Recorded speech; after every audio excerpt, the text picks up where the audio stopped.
નમસ્કાર, આપ નિહાળી રહ્યા છો કલમ સંઘર્ષ ન્યૂઝ. હું છું મેઘા અગ્રવાલ. જોઈએ આજના સમાચાર વિગતવાર. અમદાવાદ એસઓજી કૃષ્ણનગર વિસ્તારમાં આવેલ જય રઘુનાથ સોસાયટીમાં દરોડો પાડી 25 વર્ષીય રાહુલ પ્રદીપભાઈ ગાડીને ઝડપી પાડ્યો છે. પોલીસે આરોપીના મકાનમાંથી ₹23,52,500 ની કિંમતનો 672 ગ્રામ હાઇબ્રિડ ગાંજો તેમજ 20,98,500 રોકડા મળી કુલ 45,25,500 નો મુદ્દામાલ જપ્ત કર્યો છે. પોલીસના જણાવ્યા મુજબ આરોપી રાહુલ પ્રદીપભાઈ ગાડે છૂટક મજૂરીનું કામ કરતો હોવાનું પ્રાથમિક તપાસમાં સામે આવ્યું છે. એસઓજીને મળેલ બાતમીના આધારે ટીમે કૃષ્ણનગરની જય રઘુનાથ સોસાયટીમાં આવેલા મકાન પર કાર્યવાહી કરી હતી.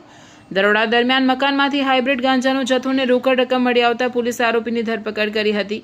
પોલીસે જપ્ત કરાયેલા 672 ગ્રામ હાઇબ્રિડ ગાંજાની કિંમત 23,52,500 આંકી છે, જ્યારે રોકડા 20,98,500 મળી આવ્યા છે.